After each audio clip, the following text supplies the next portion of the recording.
Michael, it's a pleasure to have you on the show today. Thank you. Pleasure to be here.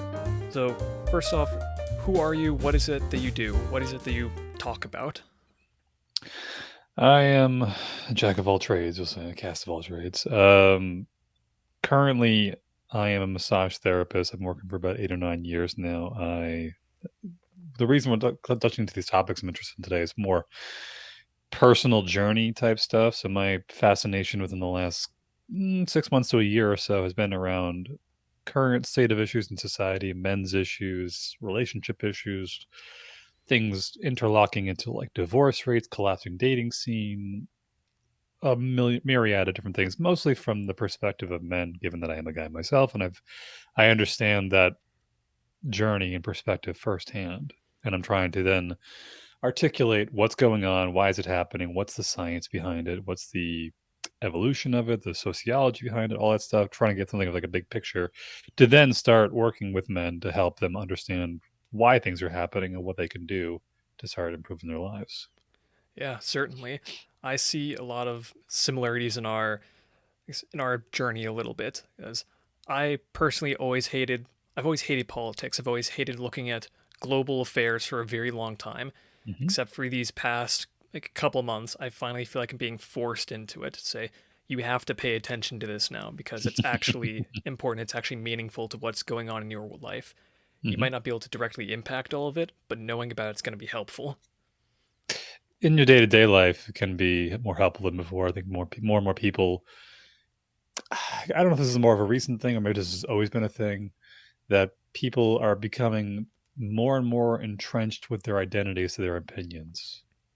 Meaning, like, if I meet you and we hit it off really well, and somewhere in the conversation you tell me, oh, by the way, I'm voting for Trump and I happen to be voting for Kamala or vice versa, all of a sudden we can't be friends because like you're a direct threat to my existence by the fact that you have a differing political opinion. When in reality, it's like, well, maybe there's different things we can actually learn from each other by having this discussion. But people, especially with things like social media, are really aggravating those types of problems. It's really causing a lot of dissent on a personal level. So, like, keeping on top of things becomes more and more prevalent than ever before. So, why do you think we have this sort of identity?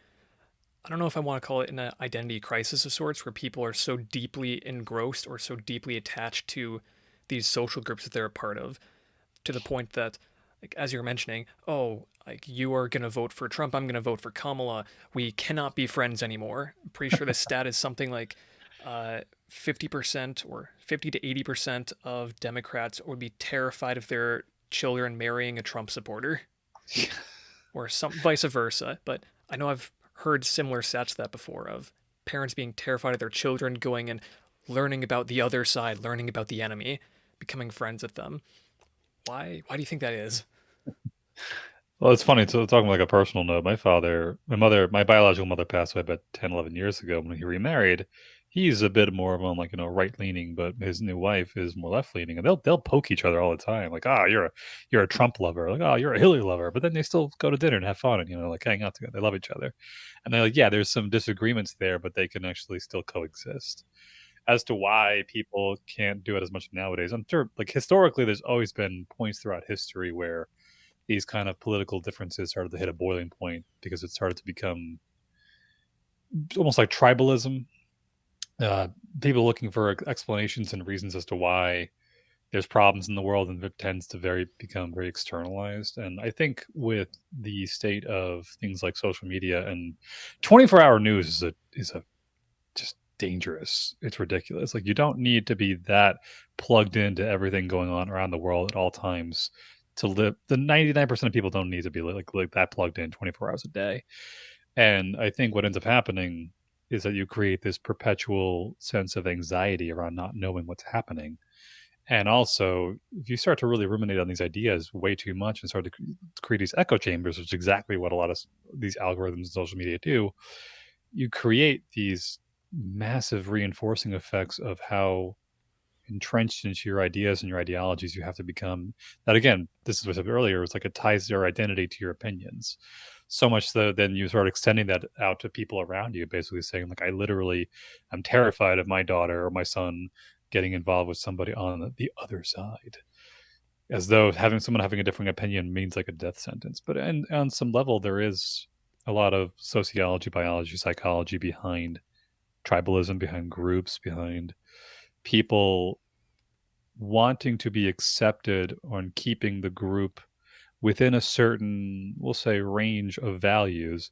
And when you introduce somebody to the group that is outside of that range, it becomes almost like a threat to the group's existence, almost like an immune system fighting off a foreign invader. Absolutely. I feel like that's a very apt description of it, where as you were talking, I was thinking it's much easier to unite over a common enemy than it is to unite over a common good. Hmm. Where if you can have something on the outside say that's what we're fighting against, people are Yeah. much more willing to come together to do that. Such as when we're in the small villages, the village next door is the enemy. Like it's much easier to unite over fighting them and protecting against them than it is to unite over I don't know something just much nicer, much cleaner. And as you mentioned about 24-hour news, perhaps not being a very useful thing for 99% of people, I go back to thinking of a quote of, "Sorry, I couldn't get back to you. I was too busy trying to intake the world's news with a brain that was designed to pick nuts in a forest." And Yeah. humans just are not adapted to this. We're adapted to living in the small village, to having only the immediate surroundings of us, of where information was important, where we could actually act on the information that we got, instead of, oh, there's this war going on like tens of thousands of miles away in a country that you have never set foot in, that speaks a language you do not know. We And wouldn't for even known it existed if not for the news in the first place. exactly. And now you're suddenly supposed to have a well worded and well thought out, quote unquote, opinion about every detail of what's going on there. Yeah, not to get too political, but one I had a recently of these videos going around when they I don't know if it's still happening on college campuses, but that there was like this quote or this rally chant that was like, it was a Israel will be free from the river to the sea or something like that, or Palestine will be free from the river to the sea. And they went One to or the college other. campuses. Yeah, they went to college campuses, and these kids are walking around basically saying like, XYZ will be free from the river to the sea. And they said, we have two questions for you, and if you can answer, this is like people just walking around pages, like pointing out the ridiculousness of it. Not that you can't have a political opinion towards a situation, but like a vast majority of the students were just like, okay, what's the chant? Like two questions, what's the chant? First question, what's the chant? The chant is, they'll be free from the river to the sea. Second question, what river, what sea? And no, they were like, "Oh, we'll give you $10,000 right now if you can answer that." And like the amount of people that just had no idea. But I don't personally like. I think what people do nowadays, especially like again, this is a simplistic line of thinking, which is a quick sense to say like there's a form of tribalism on so many different levels of society. It could be within your own family, it could be amongst your own friends, it could be in your local community, your neighbors next door. If you're if you have a church, you have a religious group you belong to, your job, you're this, you're that, like this department versus that department, these people versus those people, it's everywhere. And even intergenerationally or multi-generationally. So you see something like, oh, kids these days, what's going on? These kids these days are just like, well, who raised them? And in the sense of the kids not knowing this stuff or whatever, it there's a hold on, I just had lost my train of thought. There's a really good book I highly recommend. It's called The Righteous Mind by Jonathan Haidt. He's a sociologist from New York, I believe. And he's written a number of books around this. And he basically makes a point to say that human beings are a combination of like monkeys and honeybees.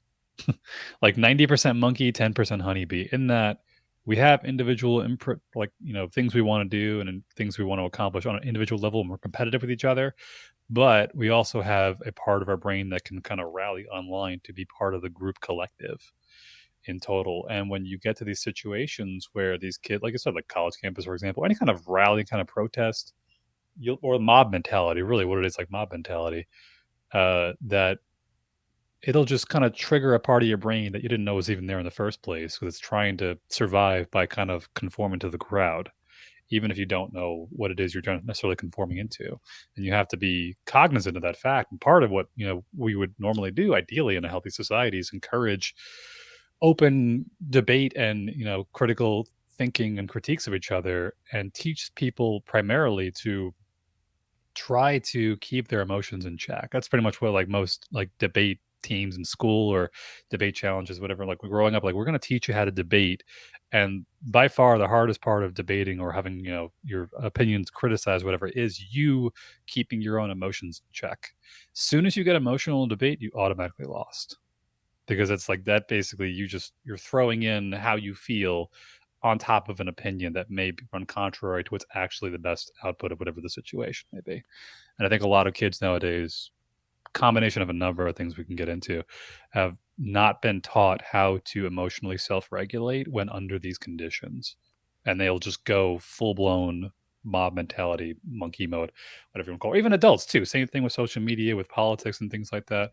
It's like we're discouraging people from really learning how to keep an opinion contained around context of facts and logical information while doing your best to keep emotion out of it. Interesting. So I do agree that, from what I've seen at least in like debate teams in schools or other like similar areas, that they're often encouraged to try to push their emotions aside and focus on just the facts and logic of the debate. I think that's a wonderful thing to do. And yet, when we look at, say, the recent presidential debates, those are chock full of emotion, trying to incite emotion, because we know that human beings are not logically driven. We're driven by emotion, and then we logically back up whatever emotional decision that we make. Mm-hmm. There was a study, I have a hard time remembering who did what study or Mm-hmm. all Same this. here. I've got yeah. I know hmm what you mean. But I vaguely remember a study where uh, scientists were looking at people who have had like various emotional parts of their brain sort of disconnected, where emotionally they just didn't have emotions, and seeing them try to make even the most simple decisions. After one of their meetings, the researcher talked to one of the patients to say, "Awesome, when would you like to have our follow up meeting? Next Tuesday or next Wednesday?" And the patient went on for half an hour debating the pros and cons of Tuesday versus Wednesday, and they could not make a decision until finally the researcher had enough and said, "How about next Tuesday?" It's like, wonderful, let's do that. Yeah.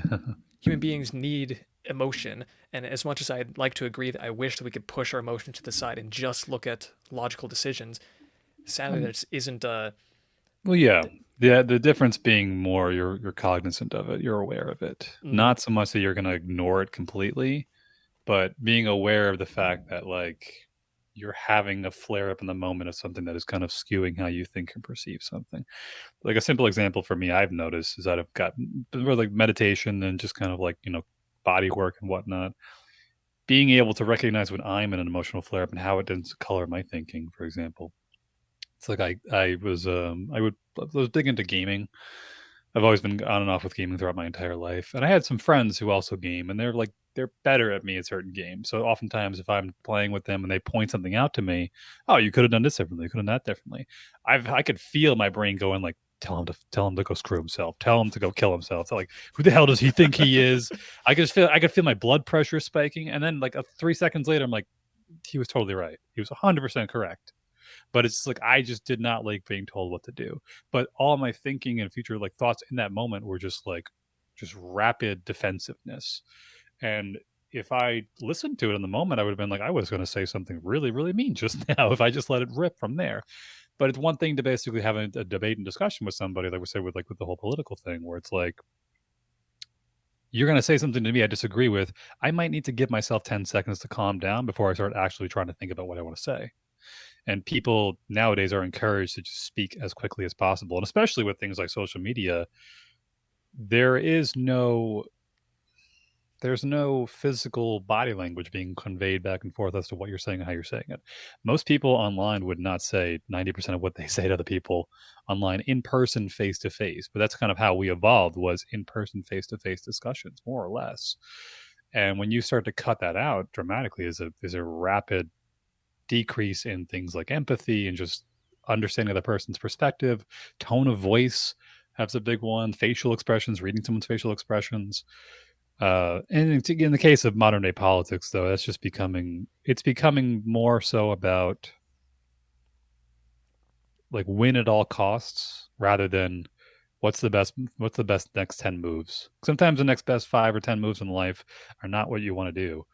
But like a simple example that might be like I really should eat a salad and go to the gym today. Why? Because in 2 or 3 moves from now, a couple of days, a couple of weeks, I'm going to feel better about myself. But in the moment, I want to win. The win might just be I want to feel good.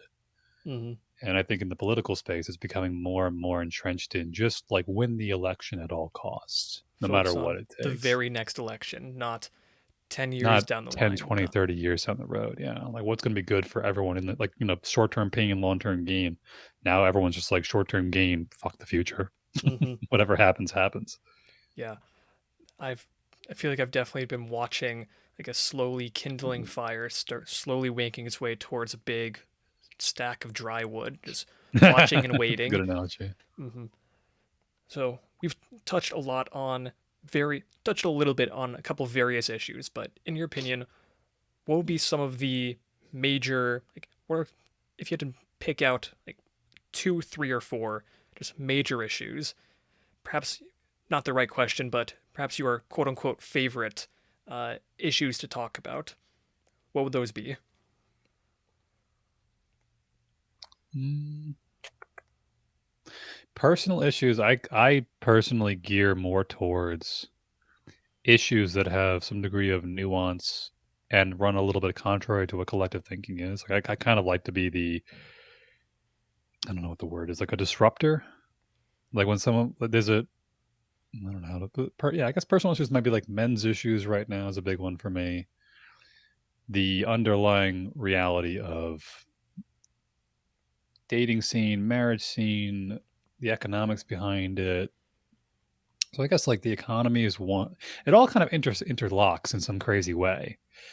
And a lot of fields of research and discussion tend to have this perception of like, oh, we're our own little isolated bubble. When like there's like if you're a physicist, you've got mathematics in there. If you're a mathematician, you can probably do some physics. If you could do some chemistry, you can do some biology. You can even in the case of things like psychology and sociology, you need statistics.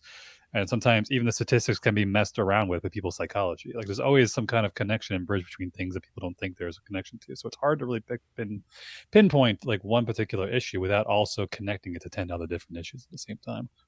As far as what I'd personally like to discuss or try to like focus on and helping people do the best on, I think that there's a real issue that people have, maybe have continually had throughout all of history, is recognizing where your locus of control lies and recognizing like how much of your life and your decisions and whatnot are actually within your control and focusing on those things to then try to improve the odds of you having the life you want to have.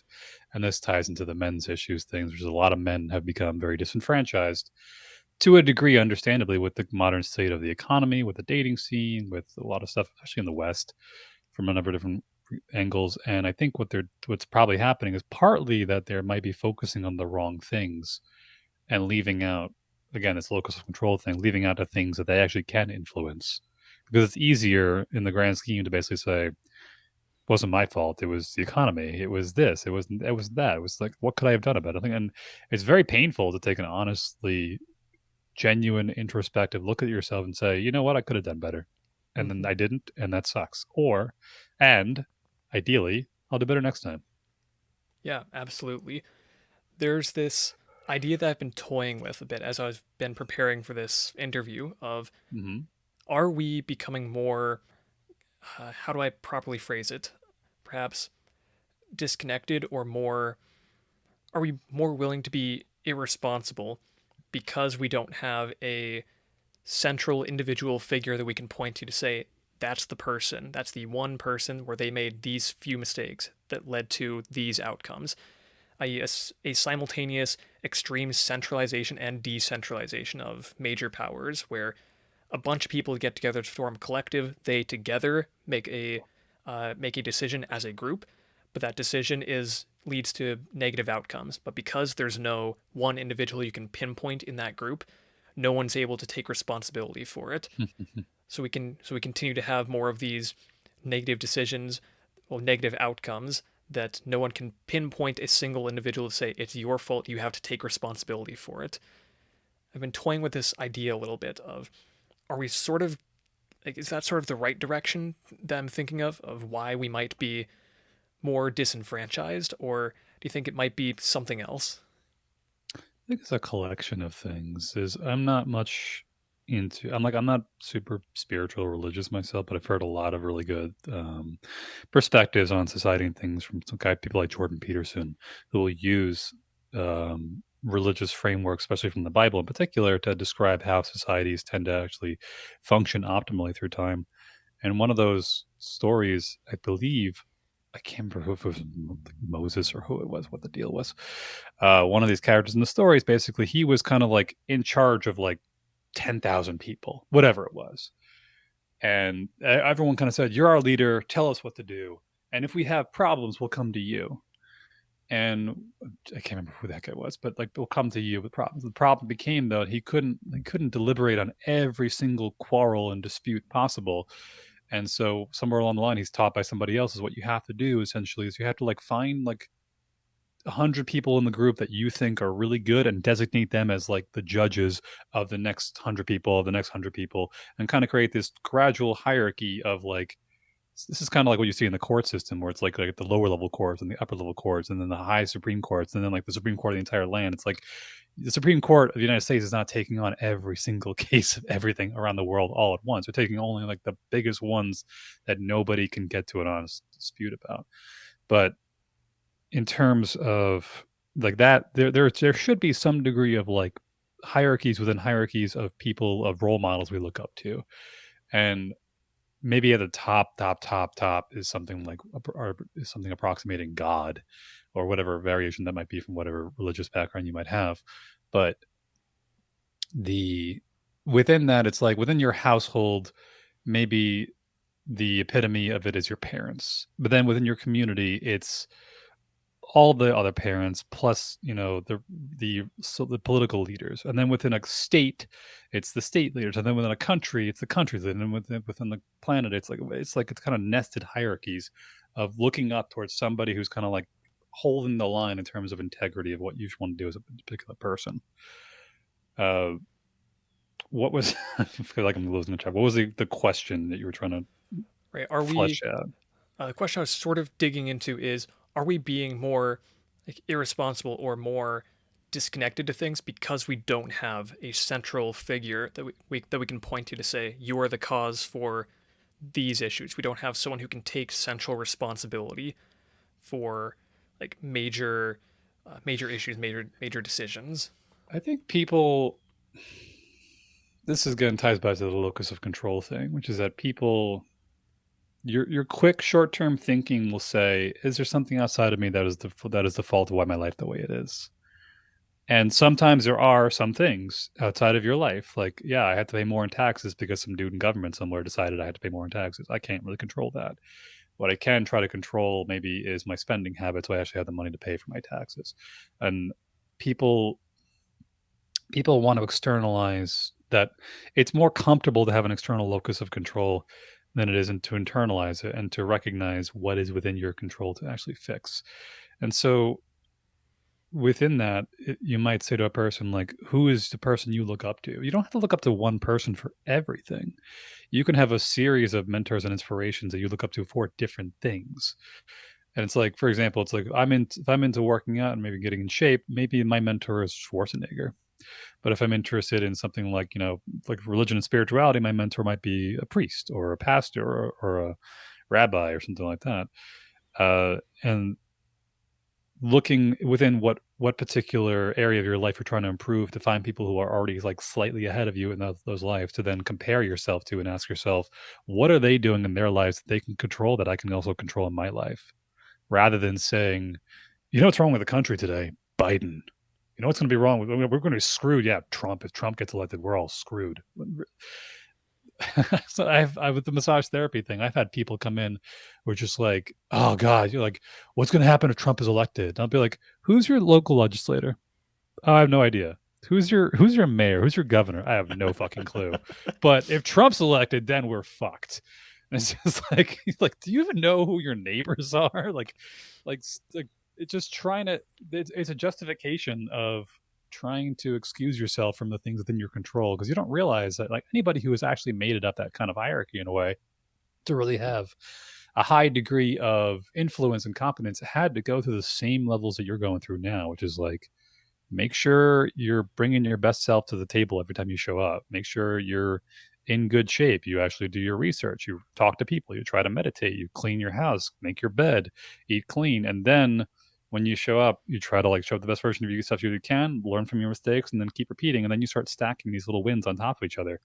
And you start to realize more and more that more of your life is in your own control, in your hands than you realize. But your brain definitely wants to externalize because your ego is trying to protect you from the fact that your ego's trying to protect your impulsive thinking, I would argue. Like it's trying to protect bad habits by justifying that it's not your fault that, you can't quit smoking. It's the nicotine in the smoke. It's not your fault you can't quit video games. It's just that they're naturally, like, yeah, they are naturally addictive, but you also have to A, take on the responsibility of the fact that you are still allowing the addiction to continue, and B, recognizing that there's a certain level of humility that goes on within this too. It's like we have no one person to blame.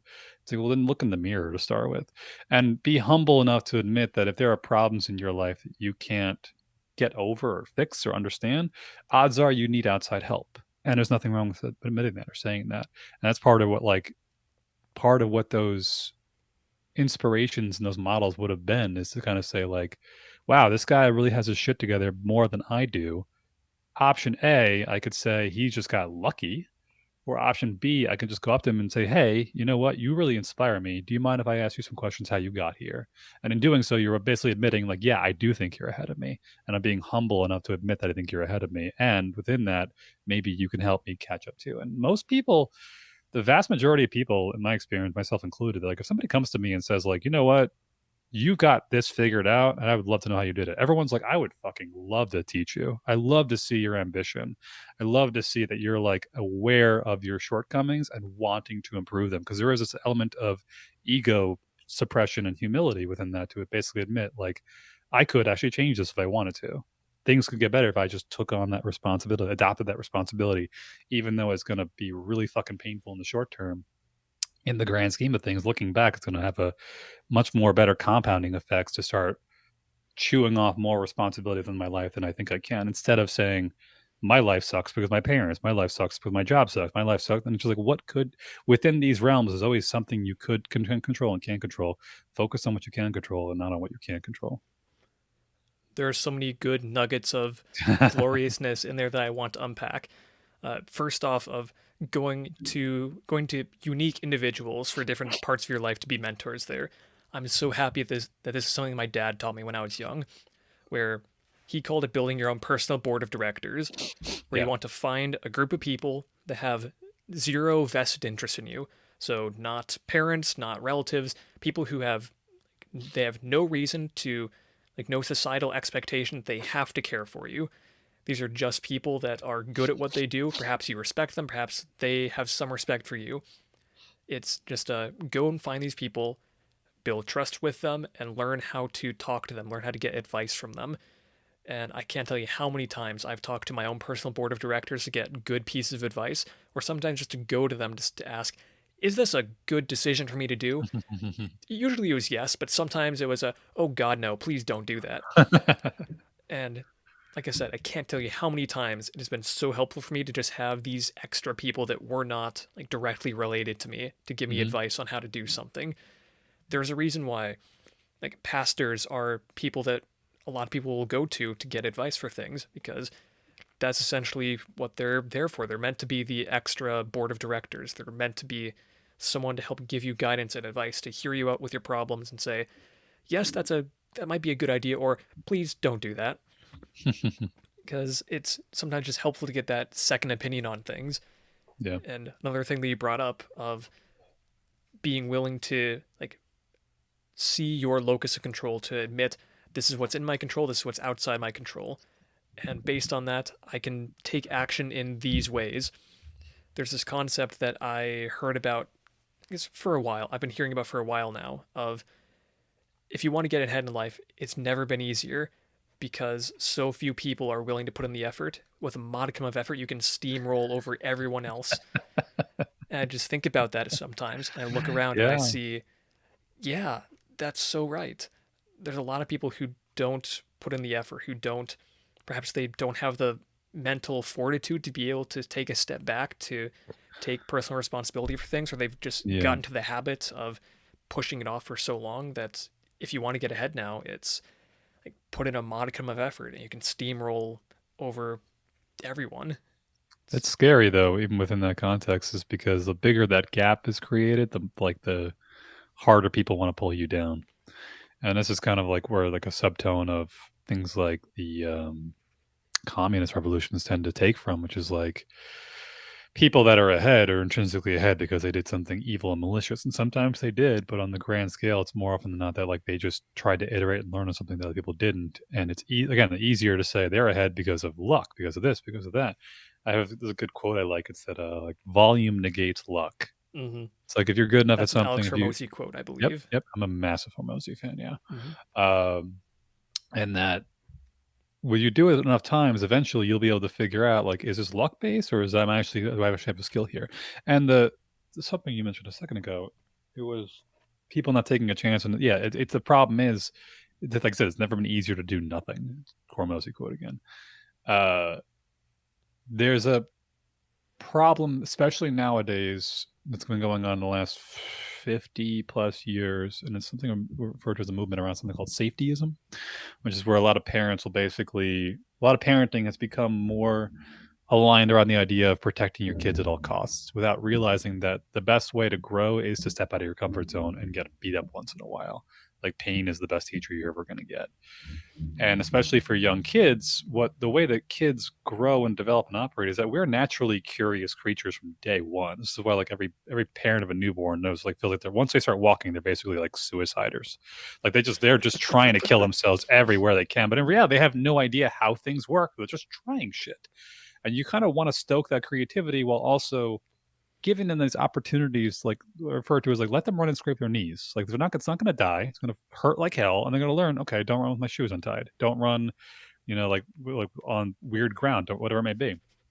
But what happens is you start to develop an internalized locus of control in trying things, and you start to develop a massive completed log of all the accomplishments you've done in life. Like you could then use, it's the way I refer to it is like your past accomplishments are like the caffeine that you use to overcome the future unknown.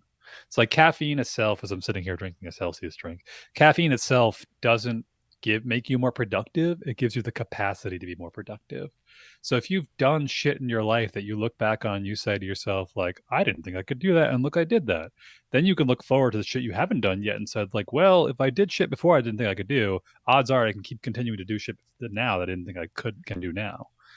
And this is if you know Scott Galloway, he's Mm-hmm. a professor, yeah, professor at NYU. He talks a lot about crew rowing. How back in college I actually did the same thing back when I was in college. I did a rowing team, and like waking up at like 4:30 in the morning to go, sweat your ass off while walking into freezing cold water, to blast your lungs out for an hour, and then go back and go about your day. You look back on that, and you're like, if I could do that, I could do fucking anything. Those races were just like 10 minutes of pure sprinting. Like you literally feel like there's blood in your lungs. You can't breathe. You're getting dizzy. You want to pass out. At the same time, you're not going to stop pulling as hard as you possibly can. And then looking at the rest of your life and saying like, "Wow, I had no idea I could do that until I did it." And so this kind of creates this internalized sense of like I said before, like locus of control, which is like you have to show yourself that you can do things that you didn't think you could do by actually doing them.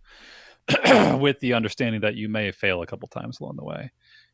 And two, I think two things pushing people back from that direction is one, problems tend to echo a lot further than they ever used to, especially with things like social media and whatnot. So it's like if you make a mistake on camera, everyone knows about it forever. And two, there's so many more incentives to just sit around and do. You could literally live in your house nowadays and never leave your house ever again, between like Netflix to entertain you, video games, porn. You can literally just have food and supplies delivered to you. You could literally never leave your house for the rest of your life and still be able to function fine as a human being. So it's like with that much temptation to just do next to nothing, especially when we're naturally evolved and biologically wired to minimize pain, maximize comfort to begin with, it's not surprising that people are just completely retreating into like the simplest version of their lives that they possibly could. It's almost like we're running on software for a world that doesn't exist anymore. Mm-hmm. And it's really dangerous for people to not realize like you are a comfort seeking machine in a world that is almost 99% devoid of comfort previously. And now in today's world, you're a comfort seeking machine where 99% of the world is comfort and it's completely confusing the shit out of you. You have to go outside to find a building where you can pick up and put down heavy objects to find discomfort. Yeah, In the an air gym. Yeah. conditioned room where you have plenty of water, you don't have to worry about some tiger lurking behind you to eat you. Yeah. It's, yeah, it's human beings were not we're not designed to function in modern day society, and yet look at what we've built. We have to learn how to function in it somehow. And I like how you're talking about like building your I call it building your undeniable stack of proof of Hmm. look at the things that I've previously done. Look at that super cool thing that I did. I can Yeah. do that. I can do this. It also goes both ways of look at that thing that I tried. I failed horribly at it. I'm probably going to fail horribly at this thing as well. Yeah. Just you have to find a way to start building that good stack of proof and a way to start. Yeah. Well, this is what I like learning and talking about this stuff with men in particular because I'm a guy, but like understanding your psychology too goes a long way in helping to curb that learning curve and just kind of understand when you're going to have certain what the wording necessarily is, but like everyone has a lot of people don't realize you have a built-in negativity bias. There was a really interesting study that was done. It was like won the Nobel Peace Prize for like finance, I think it was finance and psychology, something like that. Or basically they're able to show like via brain scans and testing that if I gave you $1 and said I want you to bet this dollar on something, a 20-cent gain on that dollar is equivalent in terms of neurological like shifting emotionally. Sorry, like a 60-cent gain, 60% gain on $1 is equivalent neurologically to a 20% loss. Or 30%, 10%. It's 3 to 1 roughly. More or less, you need like three good things to happen to offset one bad thing happening Mm-hmm. intellectually, psychologically. So when you have like a stack of failures in front of you, it's like I've had 10 wins and 10 losses. I feel like shit.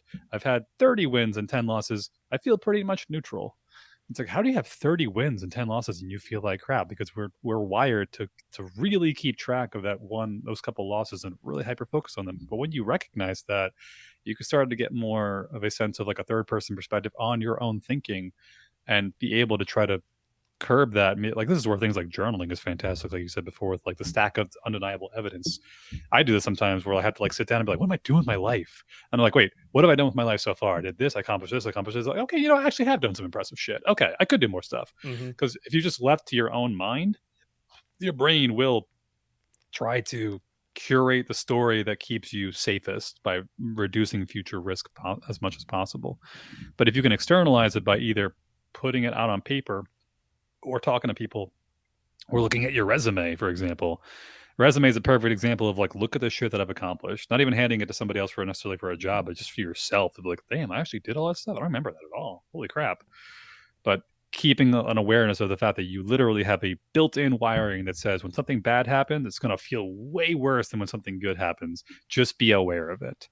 So like constantly stay on top of that fact. Try to keep that in the back of your mind or keep it somewhere around you that constantly reminds you of what could happen. Like right now, as we're talking, I have my computer set up and I have like this pop up wall behind the computer. And I have a list of things that I know will distract the shit out of me that I have to constantly remind myself because there's like I have it's like YouTube doom scrolling, Facebook doom scrolling, Instagram doom scrolling, cell phone without any intention, video games. I'm into like trading and whatnot, like stock trading, but then sometimes I'll just like aimlessly read through random articles by analysts that have no function of what I'm trying to do.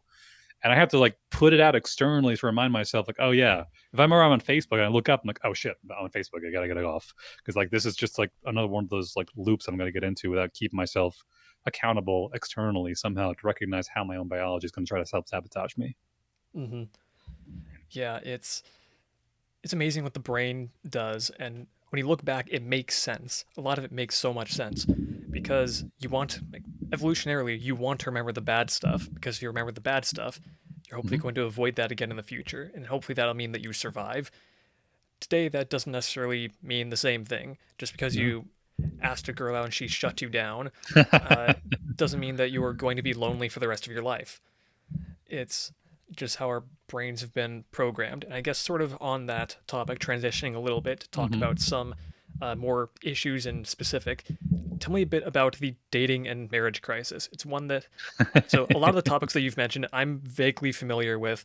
Yeah. I've had my own experiences with some of them, some good, some very bad, and I see a lot of it in my own life. But tell me a bit about this dating and marriage crisis. It's tough to pin the same thing down. It's like you could take any one topic within it and just expand out to like 10 different things that cause it. And it's easier for people, especially on social media, if you have 30 seconds to a minute, be like, you know why men suck nowadays? Here's three simple reasons why men. Here's simple reasons why women suck. And it's just like we did a pretty good job, from what I can tell, historically at dating and all that stuff and marriage, whatever it may be. Like there's pros and cons. You could look at history as to how it went. People like to put a massive blanket onto how things were back in the day. And they also like to look at outliers as justification as to why things are as bad as you think they are. Again, like projecting negativity, bias when looking at certain things.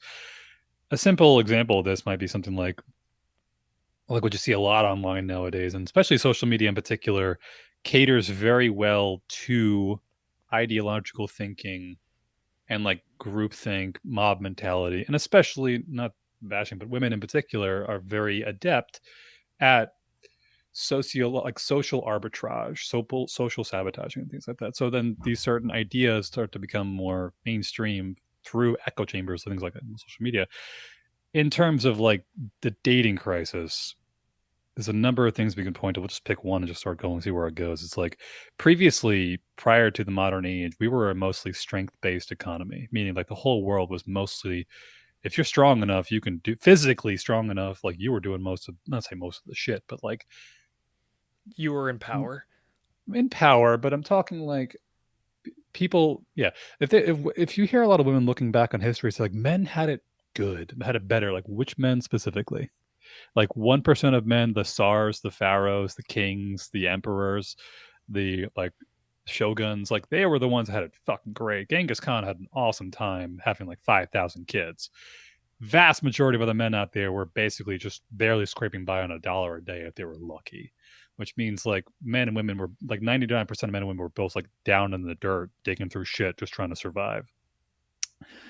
So mostly strength-based economy, where it's like where most of the income was able to be acquired through physical labor, vast majority, but not all of it, but most of it. Prior to the modern age, where we had a lot more, where like you would have things like oil and gas and whatnot, and the industrial revolution, steam engines, and all this kind of like really overly automating things. Like if you look at like the typical assembly line nowadays, back in the day, 100, 200 years ago, an assembly line was like physical people physically putting things on objects to create a particular like whatever the product was being created. Now it's completely automated. You really all you really need is like more of the smart and savvier dudes. So essentially it's going from a strength based economy up to a knowledge based economy. And generally speaking, women on average, you look at this like the statistics out there, have a higher IQ than most men. And it tends to be favorable towards jobs that like people can, it's like sit down, focus on one thing at a time for hours, and then while socially interacting with people around you, women just generally gravitate better towards that. And even in the case of schooling and whatnot, boys, and there's a good book, it's called Of Boys and Men. I forget the guy's name who wrote it, but he basically makes a lot of points, statistics pointing to the idea of like young boys in particular, probably need like an extra year before they go into school because they mature slower than women do. Physically, they might be more dominant, but mentally, emotionally, they need a little more time to catch up. Women just naturally mature faster than men do on average. So a lot of young boys, the school system was not designed with the intention of favoring women. It just kind of accidentally did in the process. And so now you see a combination of things. More and more men are not going to college, they're not seeking degrees, they're not going for higher education. Could be more and more problems in society as far as like why they're not going that direction. The dating, if we look at the marriage thing to start with, like I hear statistics thrown around a lot, which is like 70 to 80% of divorces are initiated by women. Within that statistic, though, what they're missing out on is the fact of why the woman initiated the divorce in the first place. Because sometimes, not more often, but a good chunk of the time, it could be women who are married to men that the guy just basically says, like, I'm tapped out, I'm done, I don't want to deal with this anymore. The woman might say, yeah, actually, I don't want to, I'm happy to go to couples there, I don't want to lose this. And he goes, no, I'm fucking done. So she's the one who's required to file a motion to initiate the divorce. So then she gets locked into into the statistic of saying women are divorcing more than men are.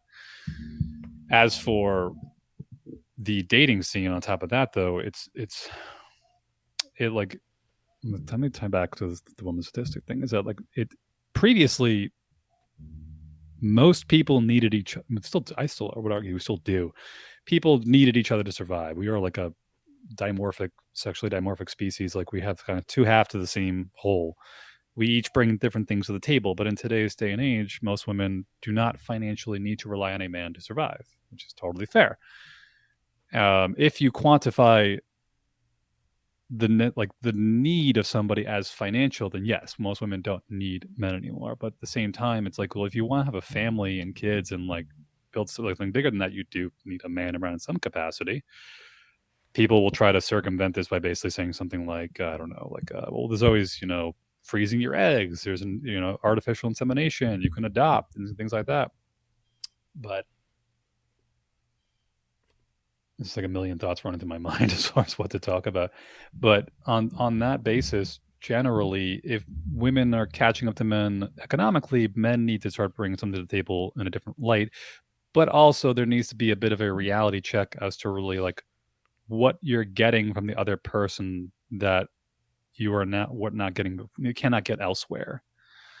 And in that case, it's like, if you want to be on like if you want to have a family long term relationship, even if the guy never made a penny in his life, there is still benefits to, especially to having child rearing, that kids need a male figure or some kind of masculine energy within the household in the context of their growth and development that you can't financially replace. Hmm. I think also a lot of saying, if we're looking at the outliers, I think a lot of people nowadays, like red pill movement and whatnot, they're looking at the extremes of it's to a point, extremes of women who are, maybe they're gold diggers, maybe they're this or that. They're just only going for like the top 1% of people. When in reality, there's a lot of women in the middle who are just like, no, I'm totally cool with like an average guy as long as he, like works hard and helps bring something to the table in the family, help me raise our kids, go and do stuff together. But when you look at that extra tail end of that 1% of the top, or 10%, whatever it may be, of women, a lot of guys kind of go like, this is unreasonable. All they want is 6'5", blue eyes, trust fund, whatever the hell it was. When in reality, like most women might. Well, you've heard the term hypergamy. Hmm. Yeah, I'm familiar. Yeah, It's like the concept that hypergamous. women will marry across or up. Yes, and that's not wrong, but a lot of guys don't realize that there are compensatory mechanisms to bridge the gap there. Like, if you heard of Neil Strauss, he was like one of the original guys who came, like, kind of picked up like day game in terms of like, going up to strange women and just like asking them out on a date right there, getting back to the apartment to like, hook up out of nowhere for the day. He wasn't like a supermodel by any means. And that a lot of, I think, what's happening in today's day and age, that a lot of men are feeling very disenfranchised because previously, not too long ago, it was like, just go out there, get a job doing something. You'll probably have enough money to buy a house and kind of settle down to then attract a woman who's interested in you. And from there, you probably have family and kids, and then just go from there. And there's lots and lots and lots of nuance behind that as to why that's not really doable anymore. But women being hypergamous is not a bad thing intrinsically, because essentially women having higher standards than men is what encourages men to then try to be the better version of themselves they could be in the first place. This is where things like locus of control kind of comes into play, where we might say something like, maybe you're not 6'5", maybe you don't have blue eyes, maybe you don't have a trust fund, but maybe you can spark interest in people around you by doing things that other guys are not doing. Like if you're well groomed, if you have a decent job, you have like a career path you're aiming towards, if you actually have like a relatively interesting life doing stuff that's not just sitting around in the basement playing video games all day, smoking weed and typing angrily on Reddit forums, whatever it may be, that you will be able to attract somebody. And just being realistic about the kind of person you will be able to attract based on what you're doing in life. Because I think most guys, most most men will basically have a natural bias towards like I want the hottest, most attractive, most boobalicious, bootylicious girl I can find, whatever it may be.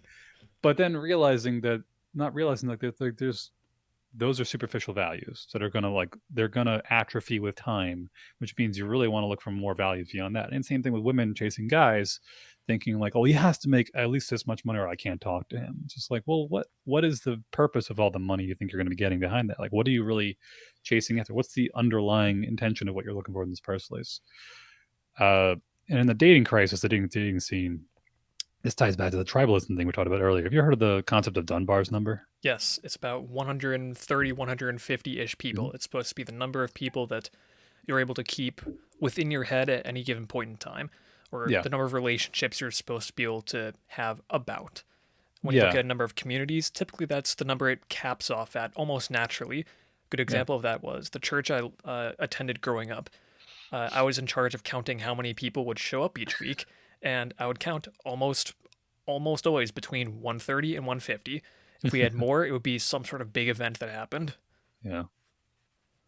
Yeah, yeah, and so the idea being that people don't understand how attraction how it worked, how it works and still does kind of work, and how nature essentially will say intended it to work. I think there's some like grand conspiracy that like men all over the globe got together and had some, grand cabal of evil thinking to try to screw over women throughout all of history. I would love And to see now that vice cabal in versa. action. I'd love to see just a bunch of men sitting around a poker Plotting the table. patriarchy, Yes. the downfall of women. Mhm. That historically, outside of the exception of like the elites and the nobles and whatnot in any society, that most people found their spouses usually through their community. People have heard of like proximity interest. It's like Mhm. somebody you work with or somebody you go to church with, somebody who lives on your block or somebody like who lives in the neighborhood, or you have a friend of a friend. There were these natural processes where it's like if I'm around you enough, I kind of get an idea of who you are, what your values are, what you like, what you don't like. And then over time, spend enough time with a person, eventually you're going to start having like some degree of an interest towards them. And if you're heterosexual, if you're a man looking woman, you might just develop some feelings towards them. It's not uncommon for women to see a guy like this is what the problem with the dating apps, for example, is like when like the algorithms are trying to quantify dating through like relatively quick objective measures when in reality it takes time to get to know somebody to then build an interest in somebody.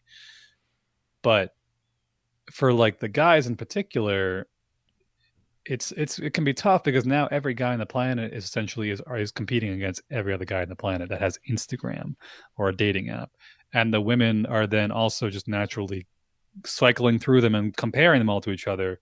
And you can see this in the way that like the dating app algorithms tend like on the back end. I think it's like 90% of the women on these dating apps were swiping right on like 10% of the guys.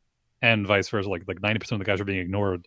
And then 10% of the women were actually maybe getting these guys. But this all kind of ties into this bigger problem of realizing like there was a relative structure to society, how you had a roughly approximate number of people who lived in a village or a tribe or a society or a system that all interacted with each other, and you were around each other enough times that you kind of were able to develop an interest in a person by seeing them in their natural habitat, knowing who they were.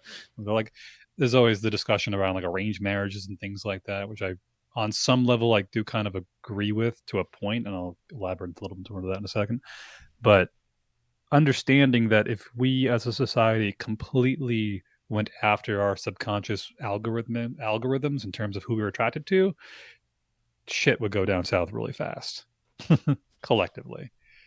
And a lot of people do not understand how their attraction mechanisms towards people work in the first place and how you can do things in your own life to try to intentionally increase the odds of either finding and also keeping a successful long-term relationship through things that are in your control.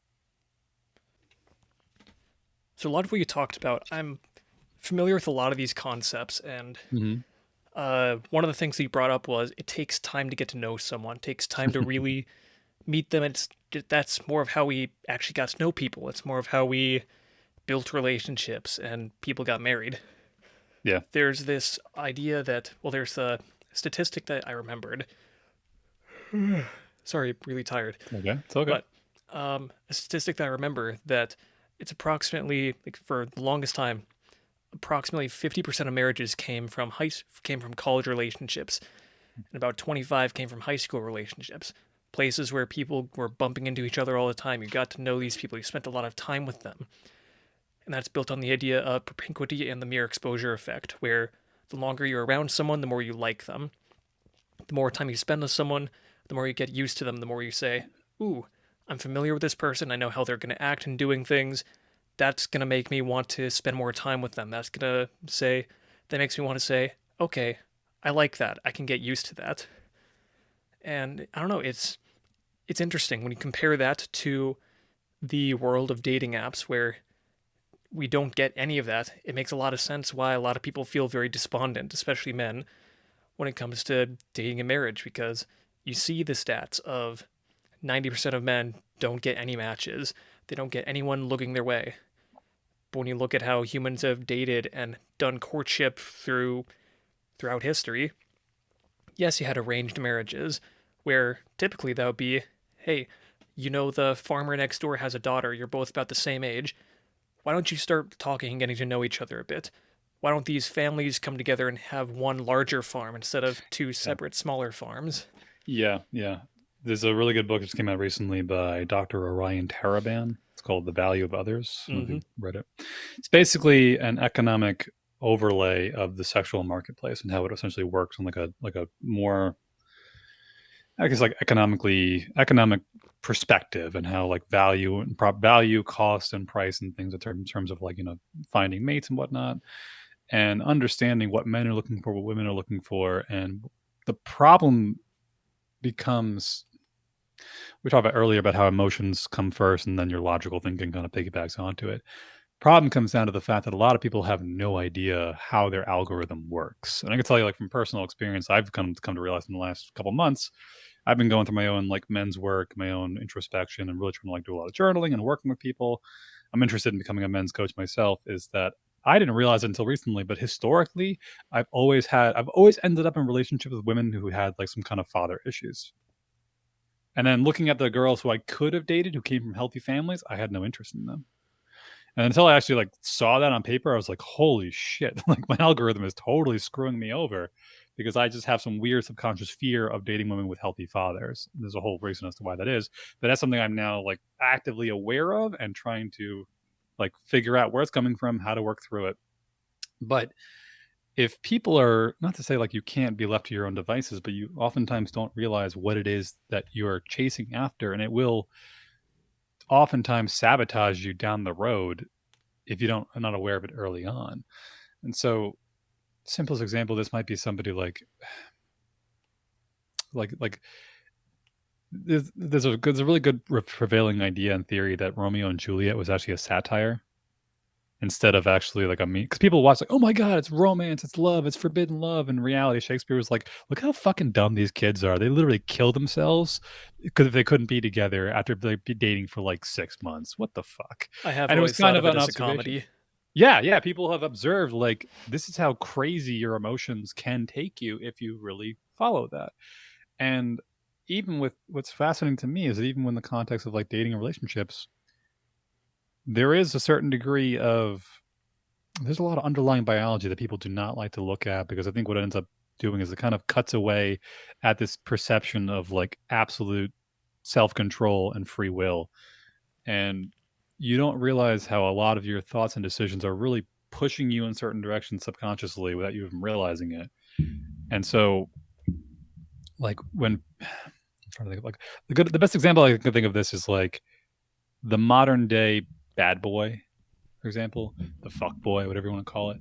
That in essence, it is a mating strategy that like men have figured out what what do I need to do to get women to want me in a short term, like what do I want? I just want sex. How can I do it optimally without investing an excessive amount of resources? Well, I could just try to tailor to the parts of their brain that like if there's a whole function through which women will say like in the beginning it's gonna be fun and exciting, it's novel and it's cool and this and that, and then as time goes on, I'm going to want to see more long term relationship values and possibility of what we could do together. Because if we decide to settle down and have kids, I decide to have your kids, I need to know like you're going to be around to help me out because it's a really fucking costly endeavor.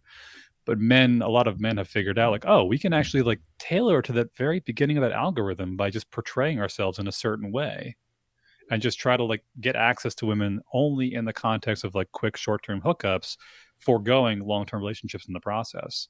So it's like the guys who will show up at a club, super dressed nicely or rent a Lamborghini, whatever it is, like they're just trying to pull off that initial front end of like a female's algorithm to get a quick thing out of it and then go from there rather than looking at the long term. And a lot of women, say a lot of women, like women, girls nowadays don't realize, like may not realize like that's what they're doing. They're not trying to like convince you I'm a long-term partner. They're trying to convince you. They're trying to mimic what a long-term partner might look like initially to capture a quick bit of your interest in them enough to then sleep with you and then maybe never talk to you again. And when people don't like to look under the covers or look on behind the curtain, the Wizard of Oz, don't pay attention to the man behind the curtain, realizing like, oh, a lot of your behaviors and your interests and towards like your dating patterns are indicative of a pattern here that you thought you were in control. In reality, you have some kind of underlying algorithmic process going on of who you find attractive and why. And in the simplest case, is like for a funny example to think of this is like, it's like if I walk around and I see a woman that I find attractive, what's going on in the back of my head might be a certain number of criteria that I'm looking for. And if I see a woman who's like, she's in good shape, she's healthy, and she has like long, healthy hair and like soft jawline, and she has like nice hips but not too wide, and like her breasts look proportional to her body, and she has healthy skin, and like not this and that, and like her hips indicate like in the back of my mind it's like, oh cool, she has like healthy skin, which means may have no underlying genetic preconditions going on. She may have healthy hip to waist ratio, which means no metabolic diseases, along with possibility of high fertility. She seems to be like agreeable, and then she seems to be exemplifying certain effects that indicates her testosterone level is not too high, which then indicates me being attracted towards her. You don't get all of that. Your brain just goes, holy fuck, she's hot. Like everything just gets condensed down to like, damn. Mm-hmm. That's like that whole thesis is going on subconsciously faster than you can even like recognize it's even happening. That then tells your body like, look at her, see if you can talk to her. I want it. Like she looks really hot. And the same problem then comes to where men and women will end up in relationships over and over again with the same people and then start to attribute again externally like, oh, all women are just crazy, all guys are just fuck boys. Like, well, not all the people you keep dating, because your algorithm is pushing you in the direction of these people. And I remember I had a patient of mine for massage therapy. It was really funny. I'm glad she was aware of this too. She basically mentioned how she was in a toxic relationship with a controlling guy, got out of it, started dating a different guy who was much more like open and kind of like, gonna do what you want to do. And she came to see me for a couple massages, and she came to me one day and she said like, really funny thing happened recently. I did like we've having these discussions around the same thing with like your psychology, your subconscious, and it's indicating your thinking.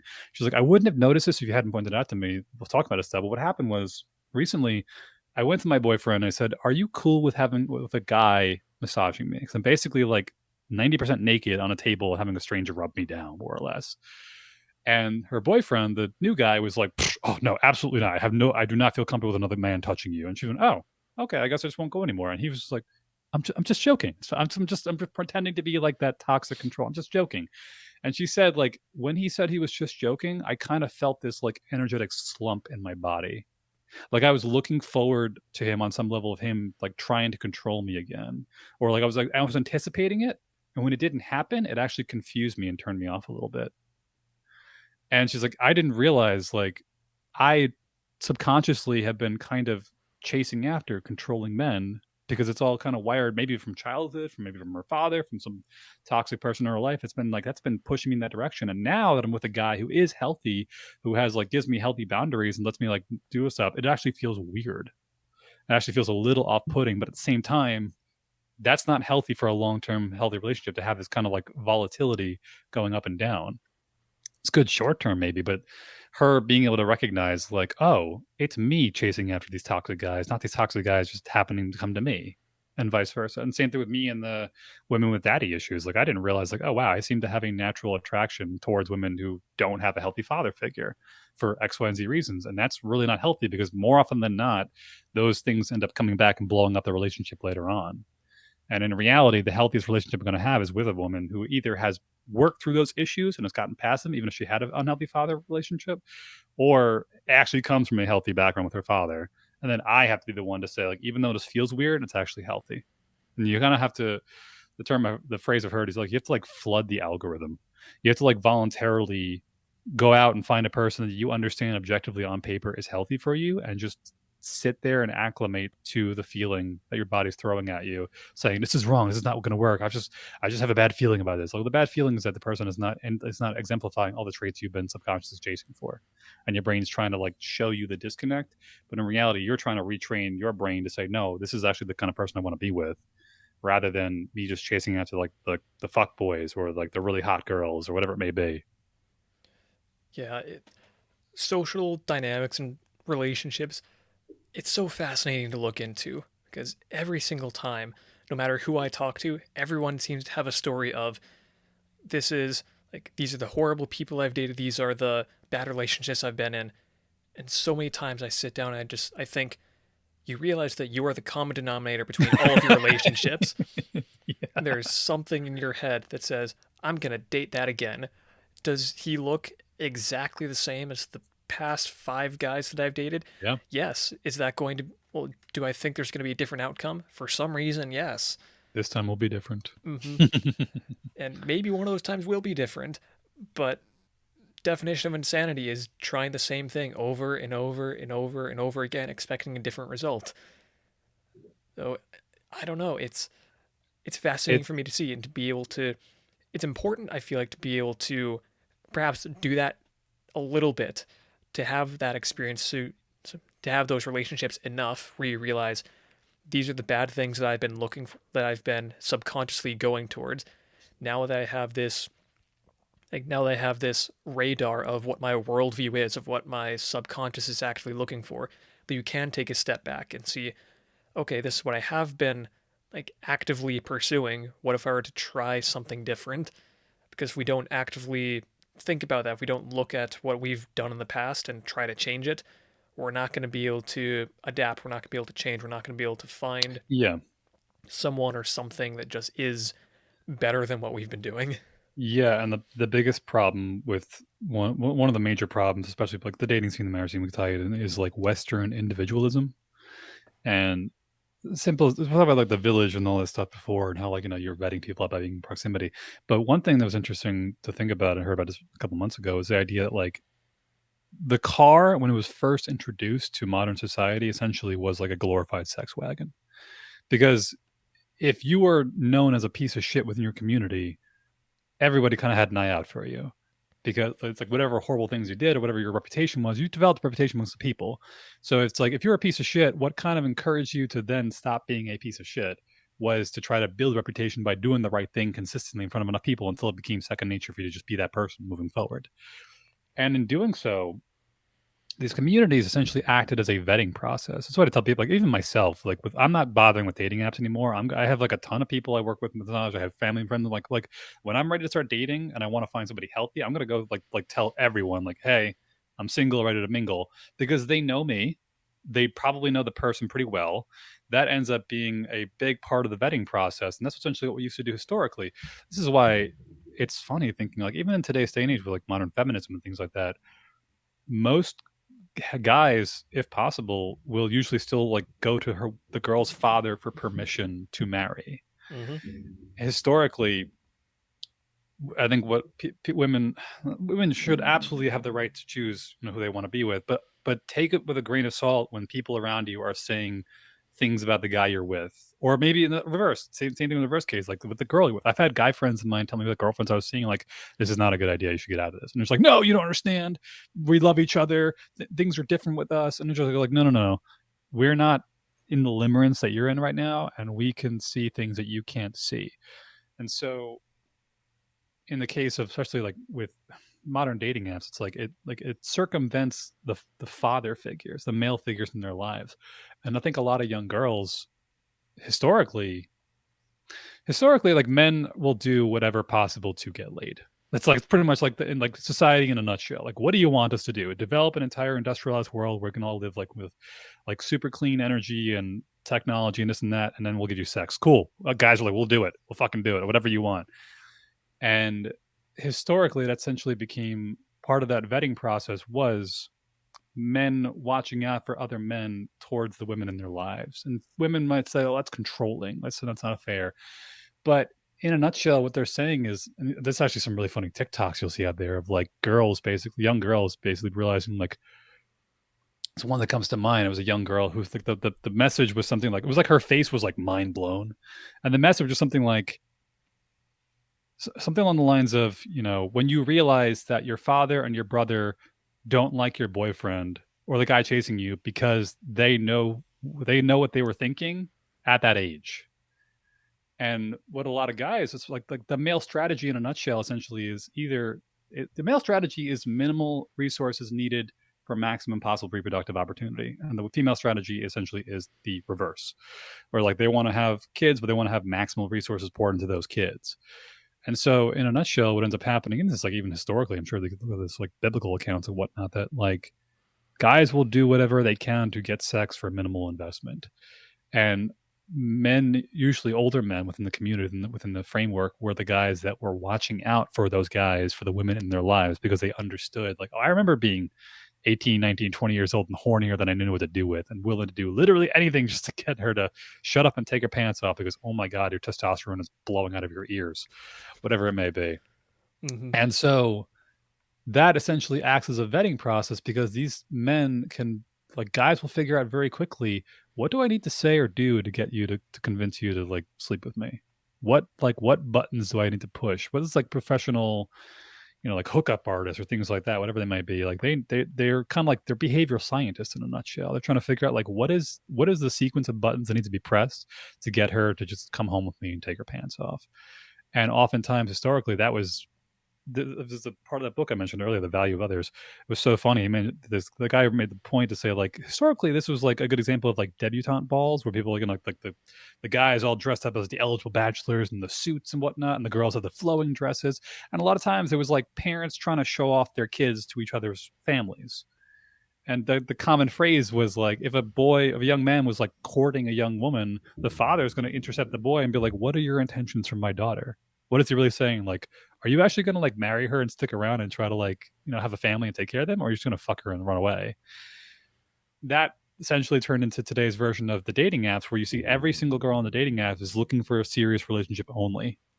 And then when the first couple of conversations maybe happen, it's like, what are you looking for in the app? I don't know, just figuring things out. Code for I just want to fuck and then never talk to you again. And that was historically what the men were trying to do, or father figures or male figures in your life. It could be brothers, uncles, fathers, grandparents, whatever, is kind of say like, watch out for those boys because they're going to tell you what you want to hear. And you're going to think that, oh, he really does love me. He does care about me. He really wants to be with me long term. When in reality, like, no, he just wants to get in your pants and never talk to you again if he can. And trying to vet for the men who are basically saying like, yeah, I do want to get in their pants, but also I wouldn't be opposed to having a family with her and doing what I can to like be around to pour resources into the kids to raise them to full adulthood and continue the family legacy in a healthy way. Like, we've been aware of this problem, we'll say, for thousands and thousands of years, of guys trying to do everything they can to minimize the cost of sexual access.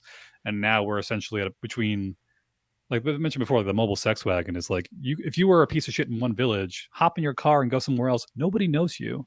You could just create a completely new identity out of thin air. And even with the dating apps, you can do the same thing. You can curate who you think you are via the dating apps to be the most attractive person that you think they want to see. I had a buddy of mine who's very successful. He's a chiropractor. He's doing really well, and he's got a girlfriend. He's probably going to be marrying soon.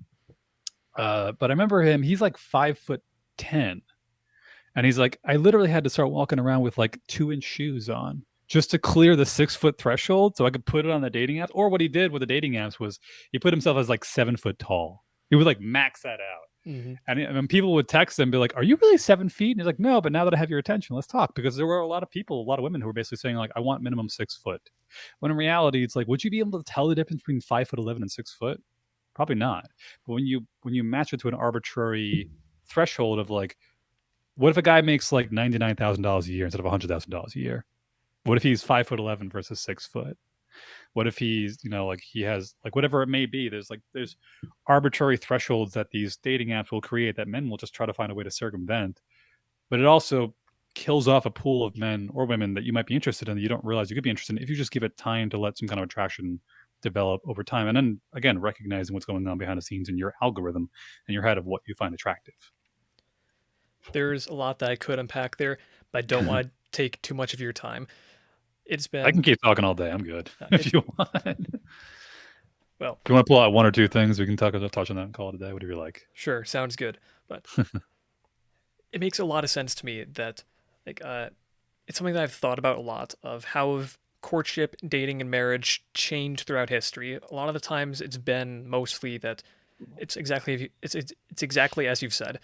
Men, on a biological sense, try to get as much sexual opportunity for as little investment, like financial resource investment as possible, and women it's the exact opposite strategy. It's get the I guess most investment that you can for your sexual opportunity, and over like through history that would normally balance out in a happy medium where both sides were either happy or both sides were like discontent but satisfied with each other.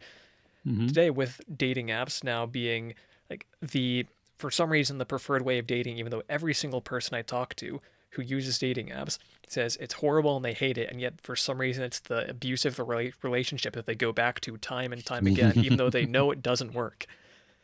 Well, It yeah, they know it doesn't work, but we are the. I'm here to say the other day, like the mind is amazing at creating like the idealized, perfect version of situations in life that you will never be able to reach for. Yes. But it's still kind of carrot on a stick to you into thinking like, oh, this time will be different. This time you can change. This time you can fix it. This time, instead of recognizing that like there are what was a good quote? There are no There are no solutions, there are only only trade-offs. trade-offs and compromises. Yeah, Mm-hmm. exactly. Like your the solution is if I just find the right guy who will willing to work on their shit. It's like, or you just find a guy who doesn't have the first stuff in the first place. Same thing with a woman. Most of my relationships that I can think back on, it's like initially, like maybe my most recent relationship. I'm sure she said the same thing with me when we first started dating. Like when we got into like the couple months into it, she said like, yeah, when I first met you, it was kind of like a slow burn. I had to get to know you. But then once I got to meet you and know you were like, you know, you're a good person, you're not crazy, you're not a psycho. Da, da, then you got hotter and hotter as time went on. Same thing with me. Like she was cute, and then when I found out she was like girly and feminine and friendly and nurturing, like then she became hot. But a lot of people will chase after these superficial values initially, not realizing that like you're trying to optimize the algorithm for the wrong things for long term compatibility. Mm-hmm.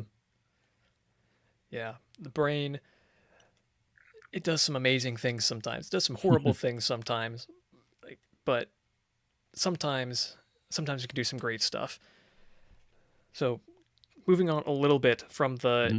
dating stuff is another thing that you've briefly touched on a little bit. It's probably the last uh, main topic of this is you touched a bit on like financial issues that might be going on today, or people feel like they can't get ahead, that they can't build anything for themselves.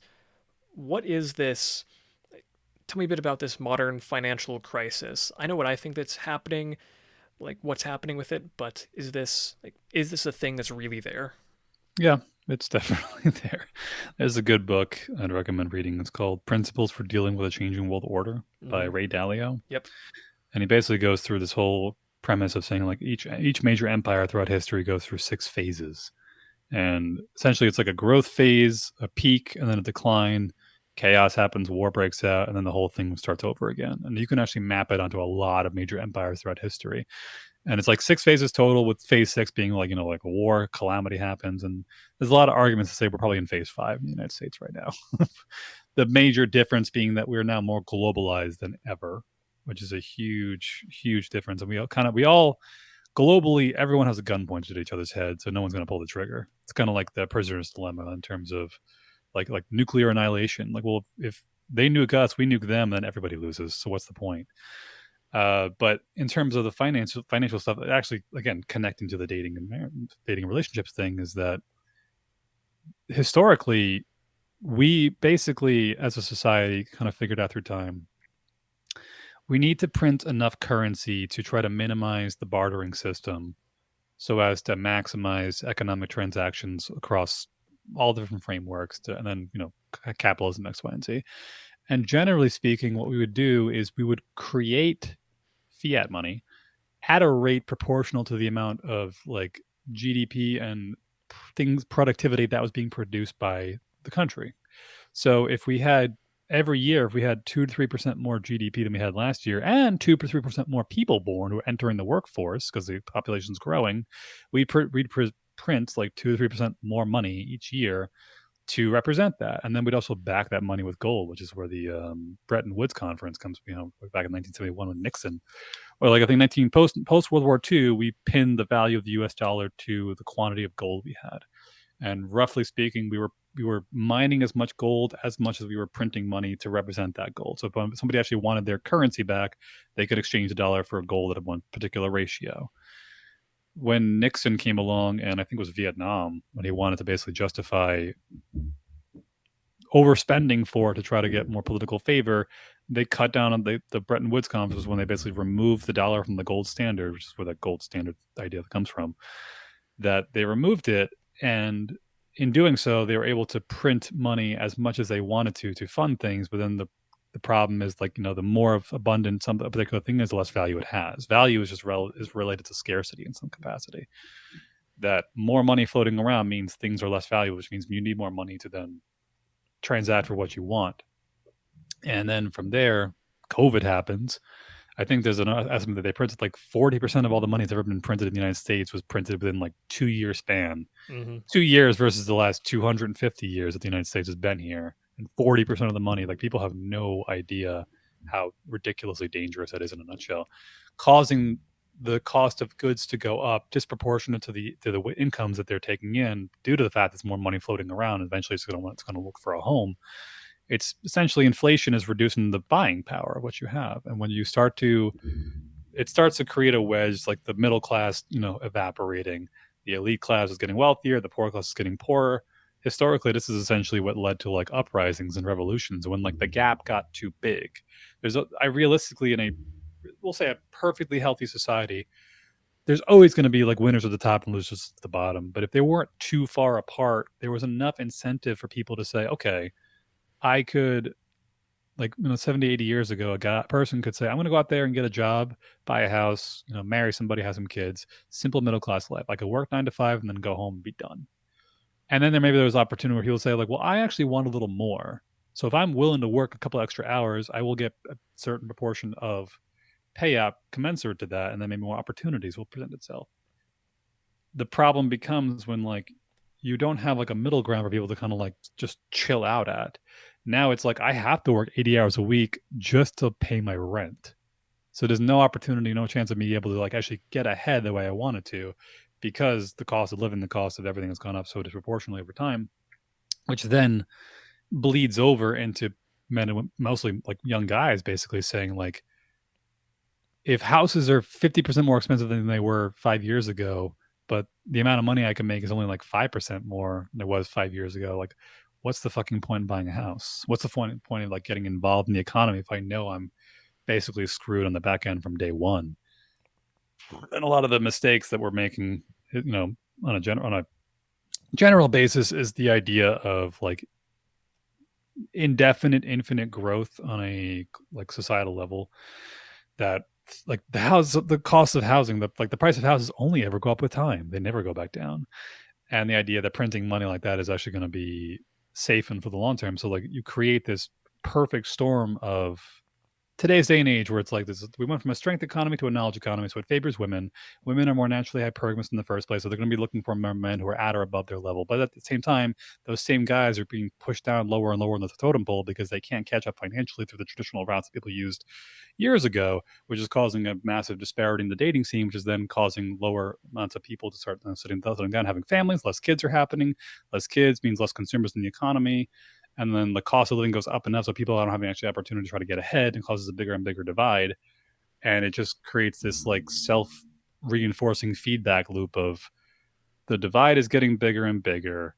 People can't afford to live in them anymore. The standards for what people are looking for in relationships are getting disproportionate to reality itself because of the idea of like, well, 100,000 years ago, $100,000 50 years ago was considered like, holy shit, top 5%. Nowadays, it's like you'd be lucky to survive in New York in like a 1 bedroom apartment with that kind of income. And it all happened in such a small period of time that people are still associating how things were 50, 60 years ago because that happened within their lifetime. Within one lifetime, within their lifetime, they basically said like, yeah, we just I don't understand what the problem with kids nowadays. It's just like we just found that if we worked hard, things got better. It's like, yeah, in a healthy, controlled, sustained economy with a rough like element of a straight line, not necessarily like a straight line, but a rough line going from like, lower class to middle class to upper class with some degree of access between the three if you put the work and time and effort into it, that you could get there if you wanted to. That was the incentive. That was the carrot and stick that kept people going. Now it's like instead of the carrot being like just out of arm's reach, now it's like 30 feet in front of you. And you have to sprint the entire time and you still might not get it. And people are going to be like, why the fuck am I going to bother? Why Mm-hmm. bother in the first place? Fair enough. I've I've heard a lot of very similar sentiments just in the last 3 4 years of people saying, "Oh, it's too financially difficult to do X Y Z," and certainly I've felt some financial strain. Definitely, I was in college. I started college in January 1st, 2020. Somewhat recently graduated, and I experienced a lot of that financial strain as a poor college student. Mm-hmm. But at the same time, I know that while I was there, I was working for fairly close to minimum wage, still paid my own rent, paid my own utilities, did all of my own stuff. I still had a decent chunk of money left over to save, to invest, to do Mm-hmm. a bunch of other stuff. So when I'm thinking about like people complaining about the state of the financial state of the world, yes, certainly things have gotten more difficult, but to me, is this just a lack of personal responsibility of what people can do with their money, or is this Combination. like definitely there's some aspect of that. Yes, there is also some aspect of the world is getting more expensive. Things are getting more expensive. I know that because when I started college, I could easily buy beef, and by the end, I was mostly buying pork and chicken. Like, was it a big leap? No, but it was certainly a small, noticeable thing. So I don't know. It's hard for me to entirely attribute the No, I world is getting wouldn't. tougher. And I wouldn't entirely attribute it, but I think there is. Yeah, it's a combination of things because it's to me, it's like if you don't see a path into the future as to what you can do and how it's going to go. Because previously, it was like everyone saw that if you went out and got a job and worked decently hard, good things happened. Now people are putting the same level of effort into it, and they're not getting the same payout as they did before, same pathway before. mm-hmm, And this is again, this ties back to like this locus of control thing, where it's like people say like, yeah, I understand, like live within your means, but it's like people will look back through history at not too long ago and say like, well, a person working a 40-hour a week job is able to support like a full house and three kids, no problem. Now I'm working 80 hours a week and I can barely afford my apartment. How is this fair? But at the same time, being realistic about there's a good book. It's called The Algebra of Wealth, and it mm-hmm, basically kind of talks about this. Scott Galloway again talks about this idea of you have to be pragmatic and realistic about the opportunities that are in front of you, and just like learning how to save money is a muscle you have to flex. Learning how to say no to temptations and whatnot and things in your life is a muscle you have to flex. And recognizing like, yeah, things are more expensive than they used to be, and it's not really fair. And at the same time, can you do anything about it? Not really. What you can do is you can try to control your circumstances of where you're living, what you're doing, who you're with, like what you're spending on, what your saving habits are like, and things like that. More often than not, people don't realize it's like they're yeah. This ties back into the marriage and dating thing. It's like it's tough to separate certain spending habits and certain things from like a sensitive status. For like guys in particular, it's like if you're the ones trying to court women, a lot of guys, well, they just want the guy with the Lamborghini and the Jaguar and like this, and they want $1 million. It's like you'd be surprised how many women just want a guy with a clean car, or they just like one of the funniest things about my most recent girlfriend was like I remember talking to her, asking like, "What do you find attractive in me?" Because I was just like, for me, it's like, well, it's got to be my biceps and this and that.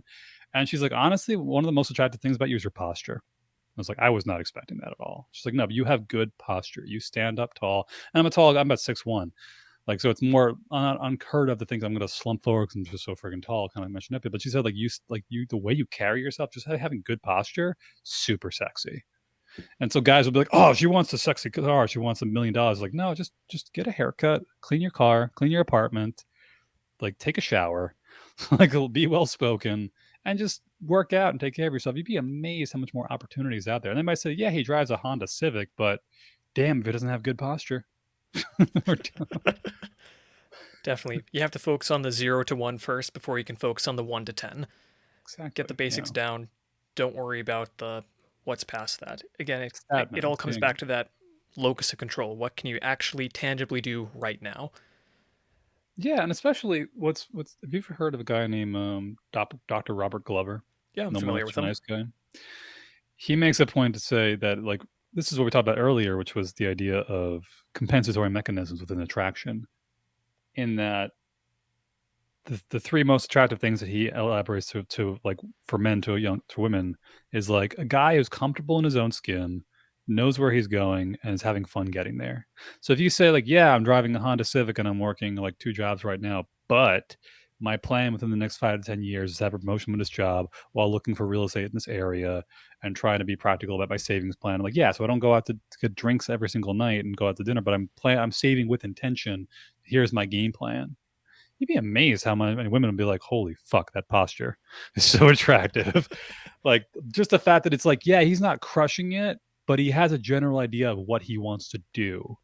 And it's almost like investing money into a stock when it's at low price, saying like, well, like it's not worth a lot right now, but the CEO seems to have a pretty good plan and a history of some degree of a history of accomplishing these things.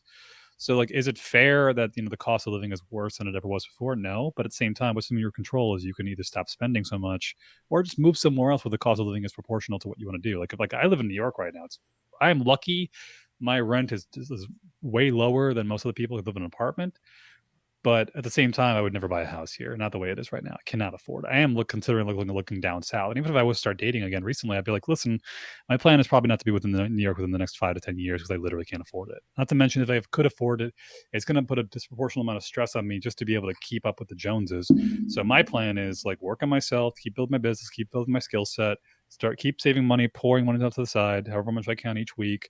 Go out to dinner once every 2 weeks for fun, find cheap alternatives for fun that's going to be that we could do. We can go to the beach for free. We can go out to like a live music event for free. That's as much fun as going to like a concert, not spending $1,000 on that shit, whatever it may be.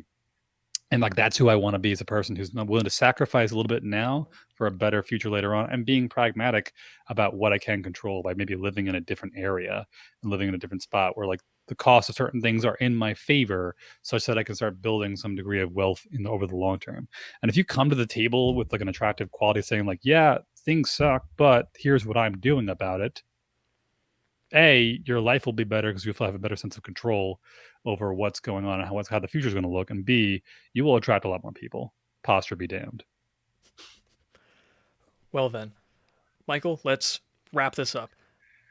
Uh, there's so much good stuff that you talked about this episode. Mm-hmm. The thing that I can definitely condense this all down to in one key summary is that know your locus of control, know Mm-hmm. what is within your power, know what is not within your power, and act on that. Yeah. Where can people go to hear more from you, to, I guess, just learn more? I have a podcast right now called Rebuilding the Village. It's at RTV_podcast for YouTube. It's on Spotify, Apple Podcasts, all that good stuff. And I'm also currently working on building out a men's coaching business to help guys essentially self identify the behaviors that are sabotaging them, that are causing them problems, recognizing again like what's in your locus of control, what's not, and how much better could your life be if you just maximize the areas that you could maximize. So instead of sitting around complaining about the fact that I'm not 6 foot tall, what could you work on? Where could you improve? What could you do? How are you going to present yourself to prospective mates and whatnot in the future? And understanding the psychology and biology and evolutionary history behind all those kinds of things. That's going to be at the adaptive male on Instagram. Still a work in progress, still a coaching business. But I'm happy to talk to anybody about this stuff. Is that understanding that a lot of your thoughts and perceptions towards the world are usually cultivated around what we refer to as self-limiting beliefs. And if you can change your belief over what you can control, you can change more of your life than you think you can control, and you'll get more opportunities in life than you think you could. Absolutely. Michael, again, it's been such a pleasure to talk to you. It's been fun. You I too. don't get the chance to have these kind of conversations all that often for someone who is as well read and knows about a lot of similar topics as I do. It's been great. Awesome. I'll be do it again sometime. Yeah. If you enjoyed this episode, then please share with a friend you think would like it, or share it on social media. It would absolutely mean the world to me, and it helps the podcast grow so much. With all that said, thanks for listening. I greatly appreciate it, and I'll talk to you all later.